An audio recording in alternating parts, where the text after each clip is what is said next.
Krugel Band, and... Johnny Dollar. Johnny, this is George Reed. Well, nice to hear from you, George. Especially when I have no assignment. That's fine. What's fine about it? No expense account to pad means how do I keep the wolf from the door? Unless, of course, Floyd's of England has the case for me. Huh? Well? Johnny. Yeah? Well, a few weeks ago, you were kidding at the time. Oh, now, George, how could I ever kid you? I'll let that one go. Yeah, you better. The point is, you rather jestingly asked me if instead of selling life insurance... Oh, no. Don't tell me. I'm afraid so. I'm afraid the company is saddled with what you might call a death insurance policy. You mean instead of insuring somebody against dying, you've insured him against living? Yes, John. Okay, Georgie. Say no more. I'll be right over.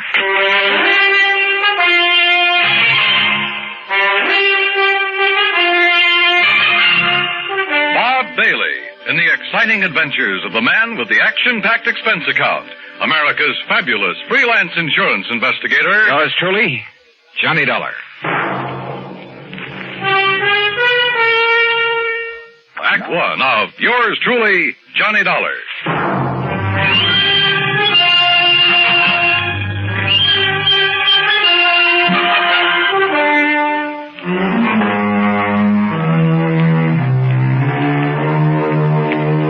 Expense account submitted by Special Investigator Johnny Dollar to Floyd's of England, American Office, Hartford, Connecticut. Following is an account of expenses incurred during my investigation of the Hope to Die matter.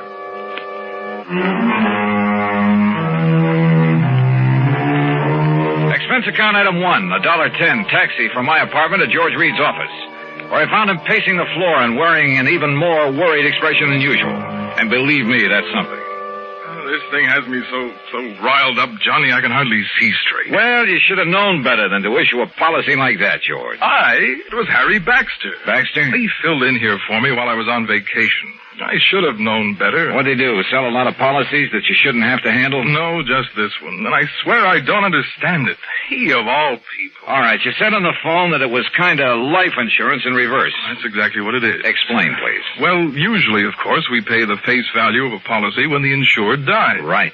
In this case, however, the company will have to pay the $250,000 that the insured doesn't die. $250,000? Yes.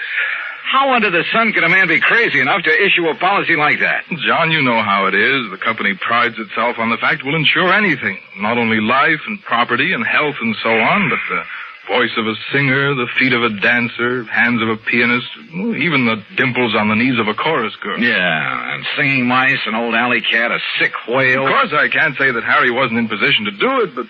Johnny, you've got to help me. First, you better tell me who and why and what it's all about. That's just the trouble. I don't know. Well, in that case... You don't know? I only got back here to the office this morning. I found our copy of the policy lying here on my desk. But if you don't even... Oh, look, I've handled some pretty screwy cases for you, George. Yes, but they've all finally made sense one way or the other. And, Johnny, we have paid you some very nice fees. You can't deny that. George. Tell me, have I ever questioned your expense accounts? But death insurance, it doesn't make sense. Have I? Insuring somebody against living. Have I? I'm sorry, but this time the answer is no. Listen, if you take this on, I'll okay your expense account without even reading it. Death insurance. Expense account unlimited. Johnny? George, there are some things even a conniving, chiseling, unprincipled rascal like myself won't even... Unlimited? Johnny? Okay, George, I'll take it. Act two of yours truly, Johnny Dollar, in a moment. And now Act two of yours truly, Johnny Dollar, and the Hope to Die matter. Floyd's of England insure anything.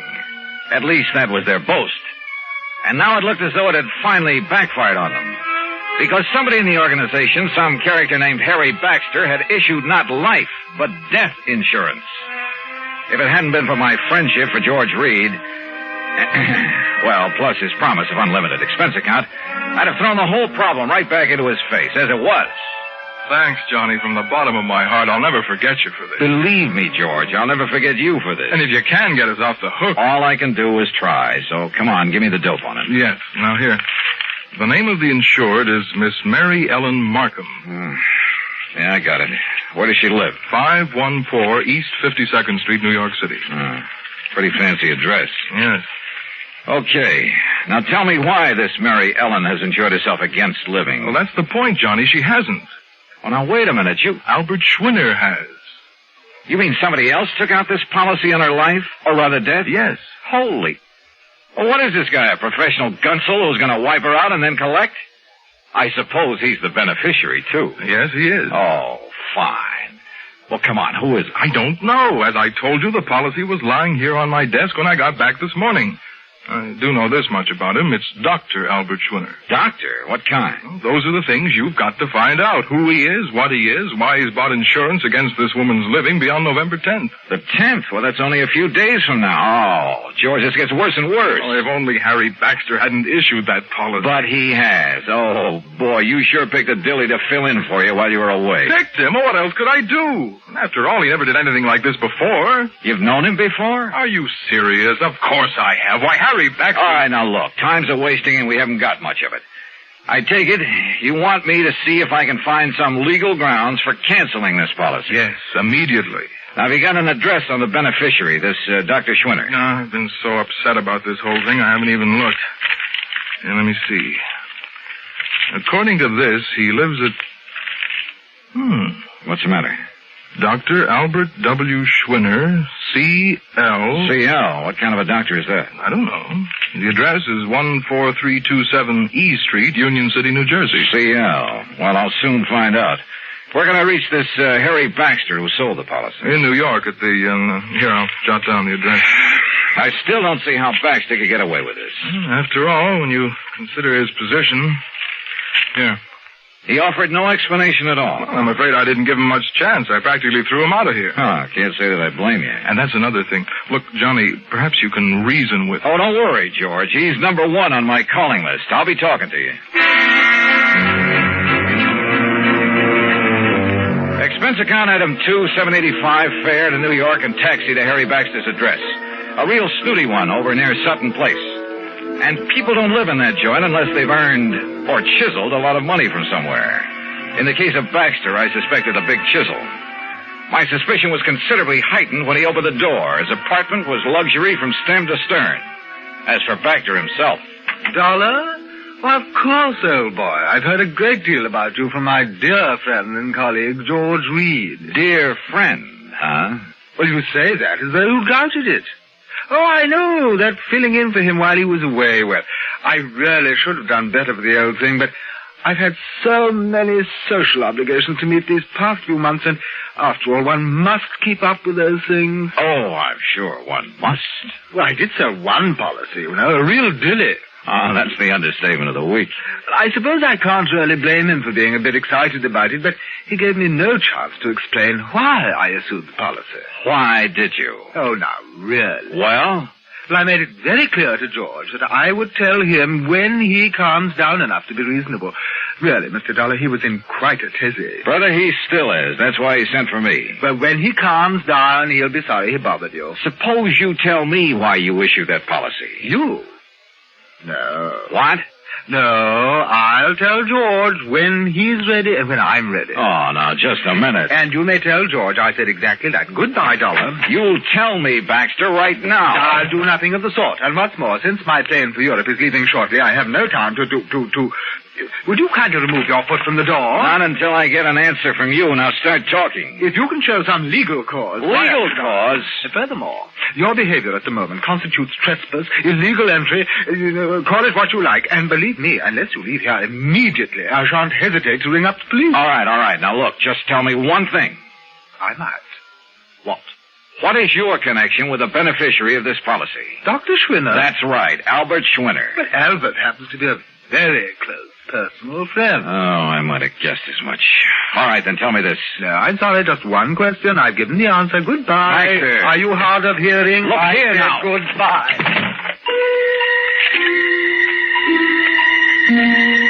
Well, there was no point in trying to batter down the door of Harry Baxter's apartment, so I left. Downstairs in the lobby, I put in a phone call. That's item 3.55 cents to George Reed's office in Hartford. I'm sorry, Mr. Dollar, but he seems to have stepped out for a few minutes. Oh, well, then please tell him when he gets back that I want a complete rundown on Harry Baxter. Well, that shouldn't be difficult. Right. Having hired him, George shouldn't have much trouble getting that for me. That isn't what I meant, Mr. Dollar. As a matter of fact, I think I can tell you just Now, let George do it. I'll call him back.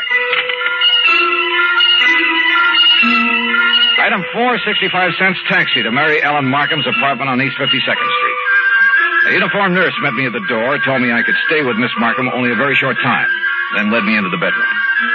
And there, carefully propped up in bed, lay a pale, wan, tired woman who looked to be 65 or 70. The room was full of flowers. You may leave us, Mrs. Haskell.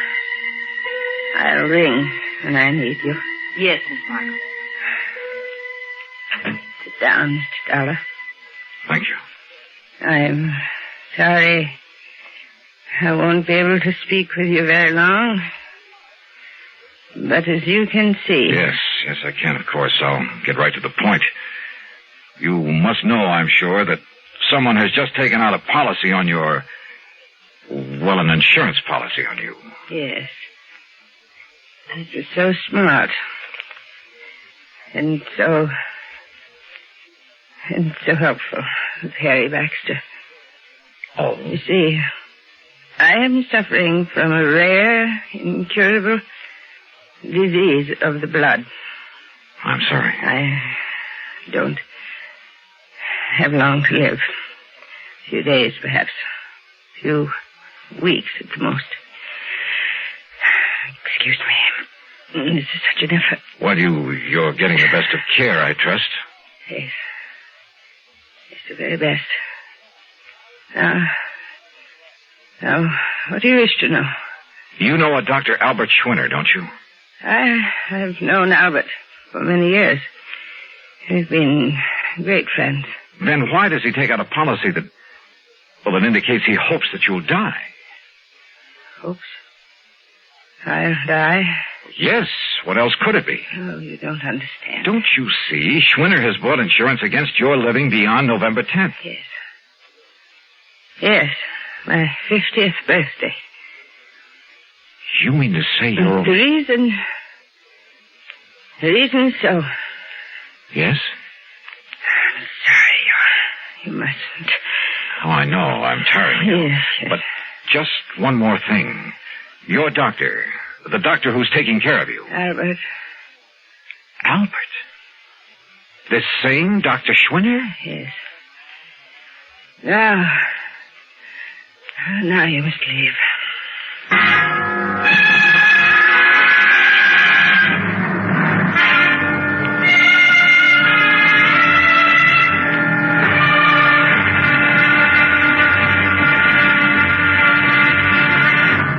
Act 3 of yours truly, Johnny Dollar, in a moment. Now, Act 3 of yours truly, Johnny Dollar, and the Hope to Die matter. The little that Mary Ellen Markham had been able to tell me left me more puzzled than ever. I've never been given such a runaround of my life, deliberate or otherwise. But I didn't dare tax her strength further, so I left. Item 5, another 55 cents for another call to George Reed in Hartford. This time he was in. Yes, Johnny, I must confess I'm calmed down a bit, but the first shock of learning that Mr. Baxter had issued that seemingly absurd policy... What do you mean, seemingly absurd? George's whole thing has me in a tizzy now, a double-barreled one. Well, I tried to call Mr. Baxter a few minutes ago, but got no answer. I wanted to apologize, of course. Apologize? After all, since he's chairman of the board... Chairman of what board? The company, this company. What? I tried to tell you that this morning, but you didn't give me a chance. Harry Baxter is also the majority stockholder. Oh, brother. In any event, as I'm sure you can see, he must have had some good reason for that policy, and as soon as I can get him by phone... You won't. What? He just left for Europe. Where? I don't know, and right now I don't care. But if I can't contact him, Johnny, I don't dare cancel this policy until I've talked to him. And if Miss Markham should die before the 10th... Yeah, 250 G's. You've got to carry on. Would you like to tell me how? If Mary Ellen Markham dies on or before November 10th, Floyd's of England pays Dr. Albert Schwinner $250,000 on a policy taken out by him.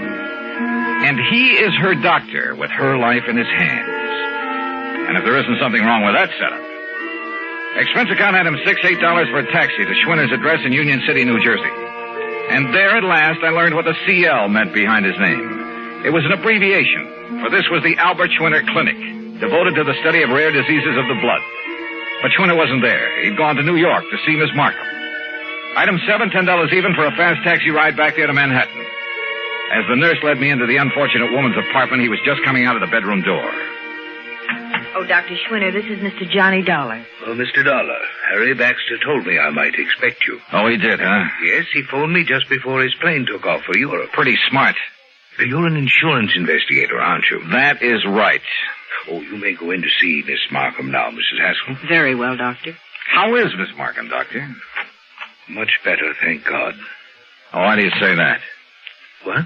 If she dies before this week is out, you stand to collect a cool $250,000, don't you? I? No, the clinic. Isn't that the same thing? Hardly. Sit down, Mr. Dollar. Now, you're concerned about the rather unorthodox insurance policy that Mr. Baxter issued. I certainly am. I think you better let me tell you the reason for it. I think you'd better. At the onset of her illness some 15 years ago, the best doctors in the country gave her 5 years to live at the most. And that's when you came into the picture? Yes. Because of the devotion, the concentration of all our efforts to this one field of medicine, the clinic was able for the first time to give her hope. Her hope was justified. We have given her years of life. But now, wait a minute, Doctor. She told us then that if she could be helped to live until she was 50... And that'll be on the 10th? Yes. That would prove beyond the shadow of a doubt that our methods, our practices were right. That we could prolong and possibly ultimately save not only her own, but thousands, perhaps millions of lives. Therefore, she agreed that if she reached 50, she would make an outright gift of $250,000 to the clinic and its work. Money which is much needed, by the way. But then it began to look as though she might never reach 50. Yes. And she suggested this unusual insurance policy on her death rather than on her life. I see. But why Harry Baxter, chairman of the board of the insurance company, its biggest stockholder, whatever? I don't get it. Baxter's own mother died of the same disease, Mr. Dollar. Oh. Of course. Then he knew how necessary this money is to the clinic. Yes. And let's face it, Baxter is something of an eccentric. And that's the reason he chose this offbeat way to make sure you'd get the financial help you need. Exactly. Then, if I try to get this policy canceled... A great many lives in the future may depend on its remaining in force. Of course, if you feel it your duty... Doctor, my duty as I see it is to do just exactly nothing.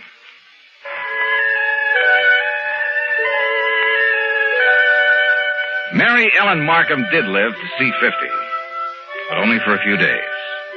Just long enough to make her gift to the clinic. Harry Baxter and the company? Well, Harry came back from Europe, and he said he found some, quote, mistake, unquote, in the policy that requires the company to pay off on it anyway. Eccentric? We should have more of them like that. Expense account total? Are you kidding? Yours truly, Johnny Dollar.